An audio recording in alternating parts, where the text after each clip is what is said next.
不过儿，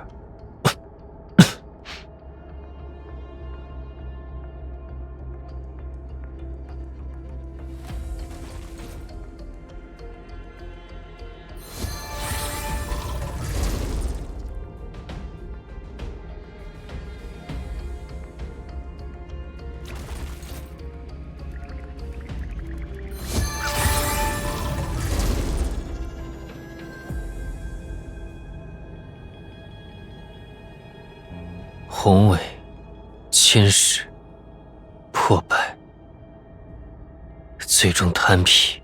所谓命运，尽皆如此。这位，想必就是松雀大师吧？啊，懂了。您这是想让咱帮着看看坟地的风水？李道叔，我能摸摸它吗？如果你不怕咬。哎，你这坏小狗！哎呀，阿姨，刚刚借咱那个是什么来头？竟然可以自己削苹果？那就是水果刀啊，全自动的而已。松雀姐姐，这是什么书呀？嘿嘿，这是练。哎，等等，你还没长大，看不得，看不得。师傅，你说咱刚刚使的那一式如何？架势不精，胆气不足，口诀还是现编。松雀，你这几日仍需……啊，师傅，别念了，别念了，咱这就练起。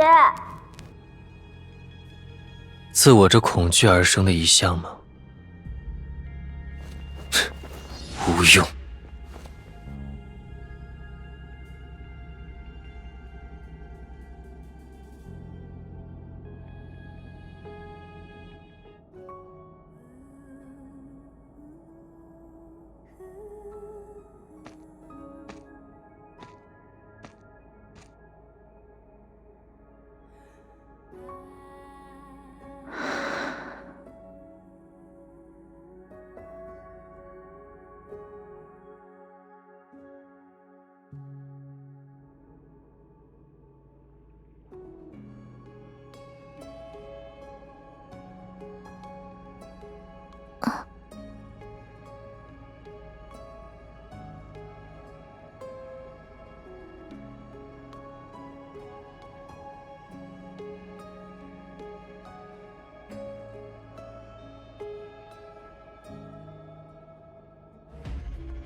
小叶子，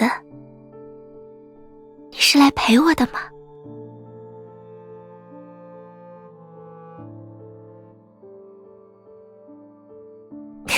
也是，你不会说话，没关系。如果可以，我还想像你一样呢，做一片被风托起的叶子，飘去世界外的任何地方。比如说，看不到尽头的蔚蓝大海，晒得烫脚的沙漠，绿地毯一样的草原。又比如一本老相册的最后一页，被当作书签还是会寂寞吧。不过据说在承载你的大树还没有扎根以前，世界的确如相册里描绘的那般广阔。那时的大海还不是如今人们所说的数据之海，那时的树叶也像花朵一样，同样拥有许多种颜色。而我最喜欢你变成绿色，叠满枝头的时候。因为讨生活的那会儿，到了这个时节，洗衣服不怕冻坏手，拿到的剩菜也能多留点余温。被欺负了，也不至于无处可藏。哎，我还能用你吹着小曲儿呢。这样说来，你才是陪我最久的朋友啊。所以，你应该，不，你一定看到了，对吧？在停电之后，身穿公主裙的女孩没有直接逃离孤儿院。事实上，她趁着夜色，趁着停电的空档，干了一件事，一件很坏、很坏的事。她在欺负过她的人的床单上留下了自己的鞋印，又把垃圾桶里的垃圾一股脑儿地倒了上去。最后，他甚至偷走了他们霸占的所有零食。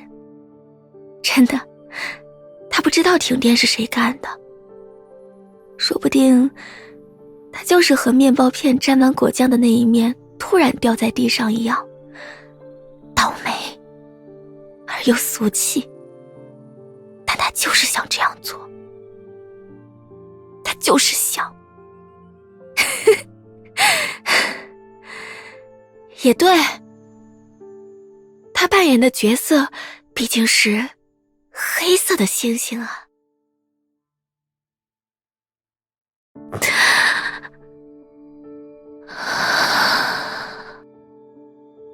是啊，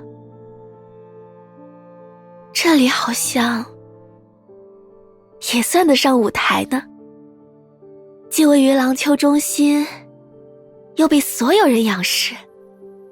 还有一位名叫玛利亚的女孩。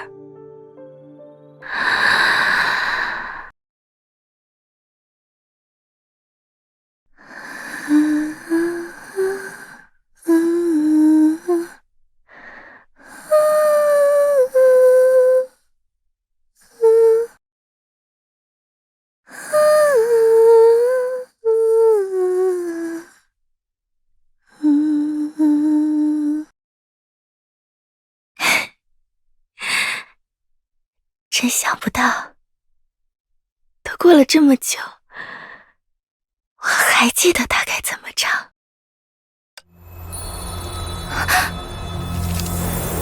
师父，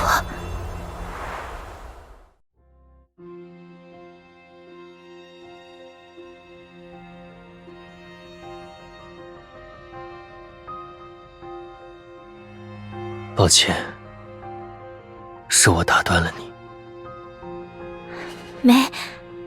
没有。你的新朋友，他们不在呢。我拜托小萨拉做了一些误导，他们一时还找不到这里。不过，既然寻梦者多少梦见过这一幕，他想来到这里寻找，也只是时间的问题。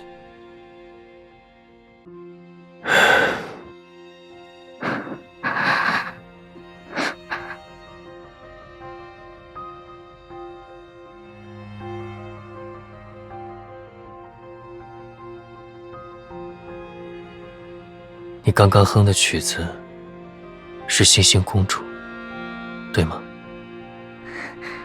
叔父怎么知道？同族的小辈很喜欢这个故事。在影中诅咒爆发时，它一度成为了他们最离不开的睡前读物。出于好奇，我观看了一场由此改编的剧目，也因此明白了它大受欢迎的理由。我想，哪怕在故事的最后，黑之星逃脱了应有的惩罚，白之星也随人类的逝去一同沉寂。在小辈们眼里，白之星也会是那唯一的、真正的公主。世人与天上的星星无异，都有或暗或亮的时刻，但你亮起时散发的光芒，的确如白之星一般，没有丝毫污浊。咱演的可是坏事做尽的黑之星，哪里能比得上白之星呀？连这种时候，你也要欺瞒自己的心吗，宋雀？我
师父，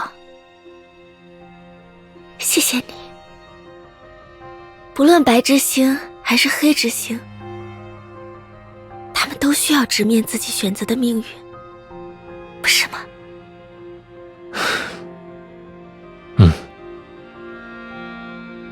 我明白，对郎秋和七树而言，我确实是近在咫尺又难以复现的希望。这100年来，树当中的任何一人都可以为了切实握住希望而成为我的处刑者。可从结果看来，竟无一人如此。先是力托树劝我离开郎丘，再到大家先后睡去，勉力拖延危机到来的时间，甚至在危机迫近咽喉的现在，即使已经困难到需要瑟拉的帮助才能维持行动，瑟利莫小姐她也拒绝对我回见相向。老实说，看到大家竟然这么喜欢我，我非常开心。原来一个什么都不是也什么都没有的骗子，他真的可以通过欺瞒体验到自己梦寐以求的真实。所以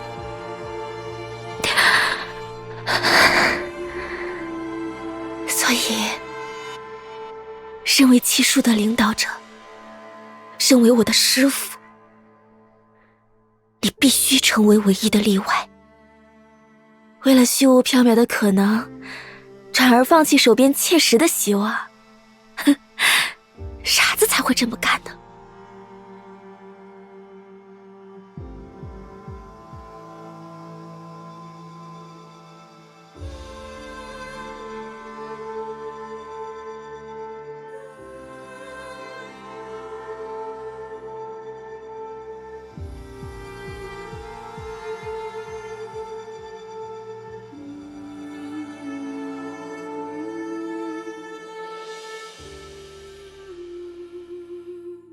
说的不错。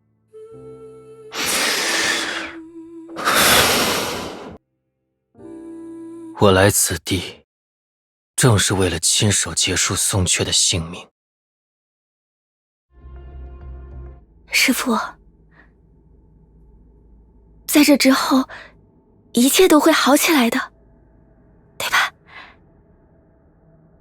为师向你保证。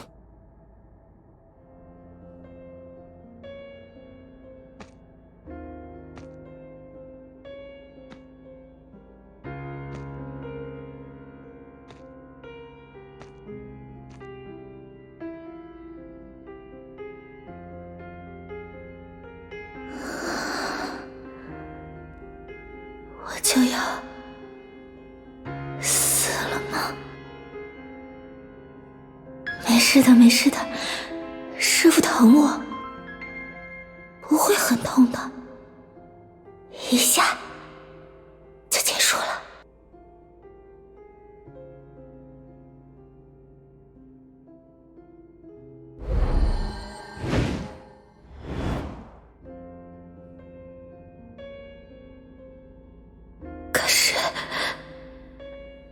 可是，我还有很多没有做的事，我还想多看看这个世界。但是死了以后，我就不存在了。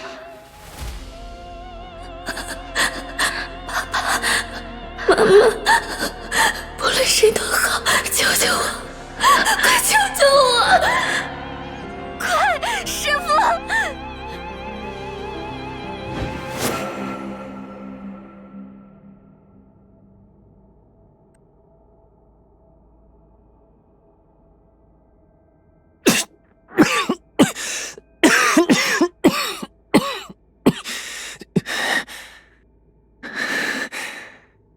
宋阙，别怕，已经结束了。师父，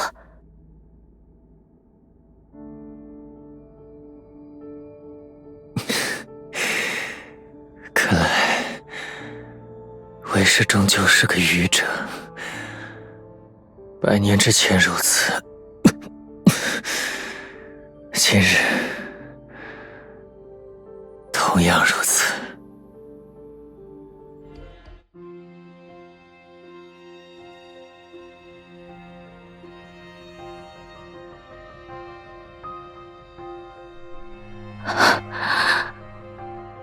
对不起。宋阙，该说对不起的人，从来都是为师。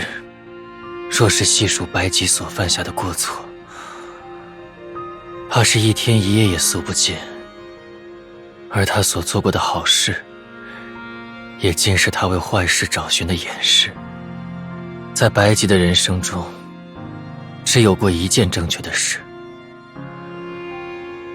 他恰巧在不久前重演，并让他寻回了遗失在漫长时光里的某种心情。留下宋阙，他无愧无悔。师父，宋阙，我既已替郎秋做出了选择，就不愿再以事到如今作为自己的借口。你我都清楚，此刻摆在众生面前的，也仅剩影秋背后那几近幻觉的明光。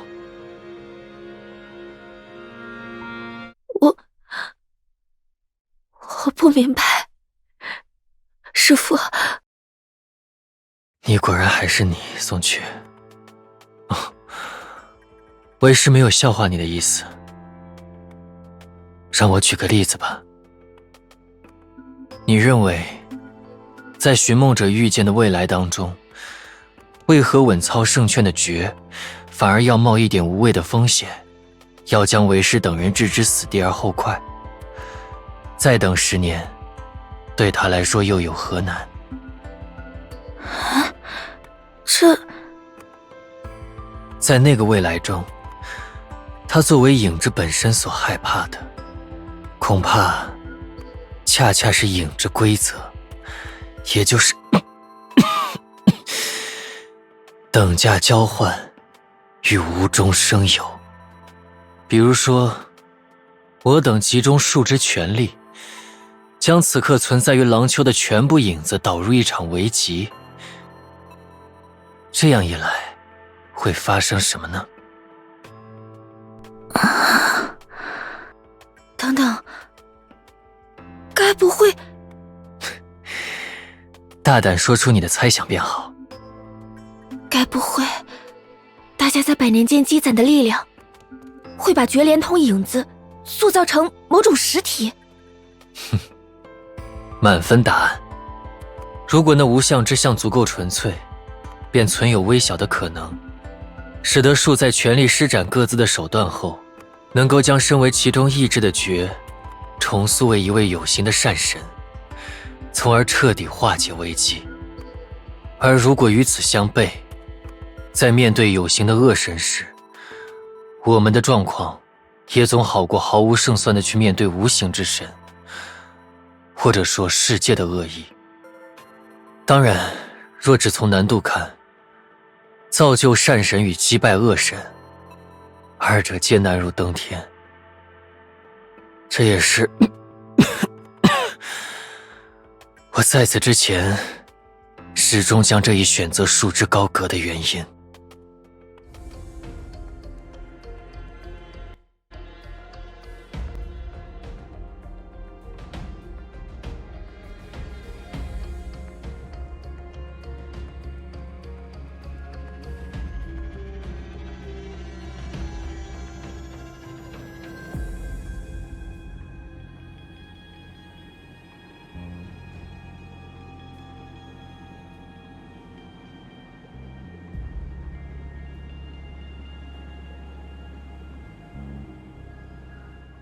哟，这不是我们的白先生吗？对于自己获得的新力量，你可满意？贪天之功，适逢其罪，我又何谈满意？哎呀，那你倒是很适合这虚苑之名了。哦，对了，有件小事需要和你同步。就在刚才，7术中的最后一名也已经完成蜕变。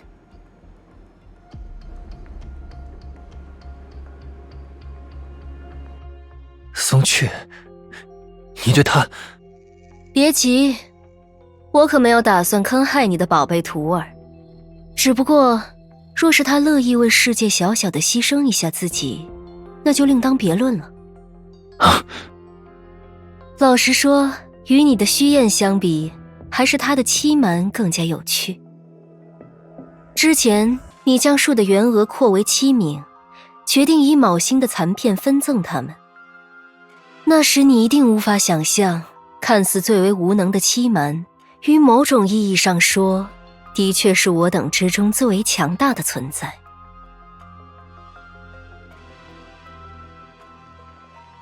还记得我们之前的讨论吧？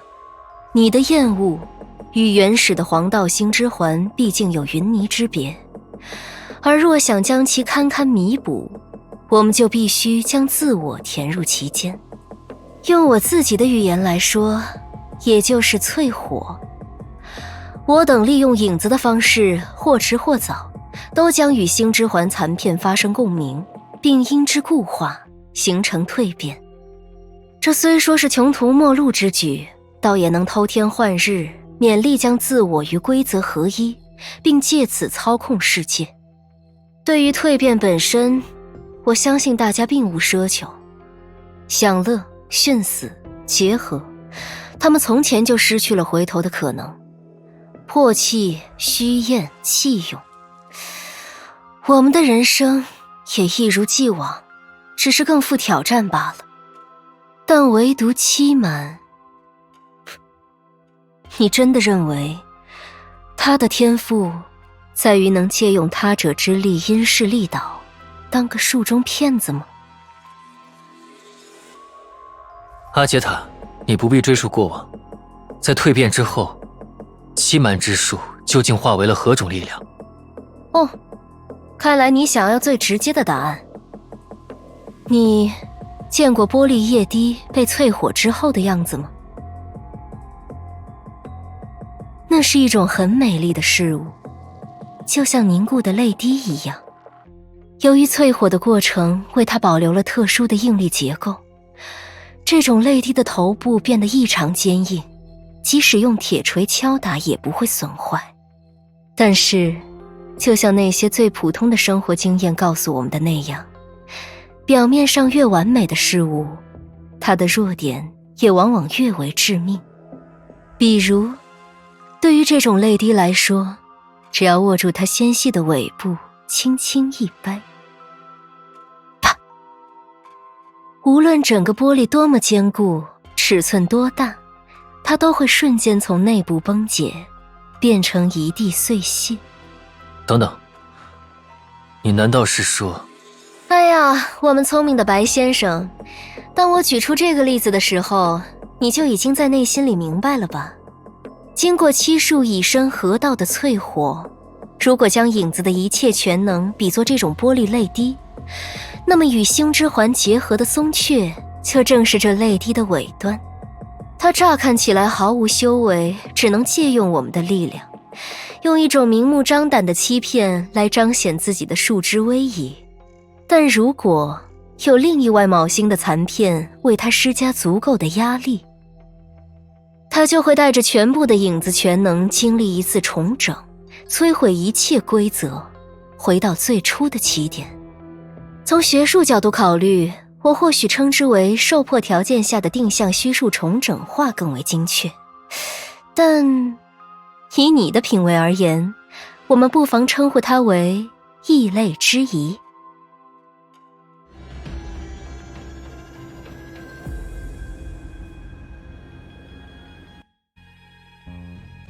师父，师父，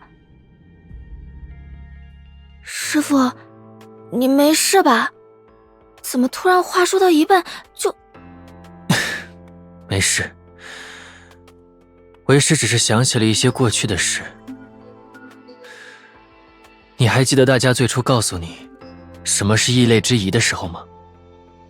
啊，那个呀，说实话，都100多年前的事儿了，咱这智力平平的脑子，早都记不真切了。咱只记得，力托叔当时好像说，这能力算是抢了他的招牌，他不仅不打算激活，还要阻止别人使用。哎，这么说来，塔伊也是类似的说法呢。他说自己对什么归零的起点不感兴趣，没有道理上手做这种破坏艺术品的实验。哎，好像咱的记忆也不是那么不靠谱嘛。小瑟拉心疼咱的样子，瑟利姆小姐觉得咱还是她财产的样子，灯姐一副事不关己的样子，这不是全都历历在目吗？倒是师父你，那个时候露出了一副犹犹豫豫、苦大仇深的模样，一点都不像平常的你了。是，为师终究是一介庸人。啊，师父你也别这么说。车到山前必有路，船到桥头自然直。不知道怎么回事，咱脑子里忽然就又冒出这句话了。如果是希娜，她估计也会有一样的感慨。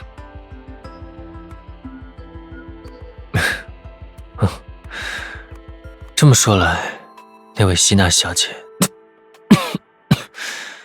啊，没什么。天道之事，恐怕我等并无资格臆测。倒是你，怎么突然又这么开心了？哎呀，在办大事之前，咱也得用自己的老方法提提气儿嘛。师父，有些事儿您老人家看破不说破，成不成？成。你既已做好了准备，不如即刻返回琥珀街吧。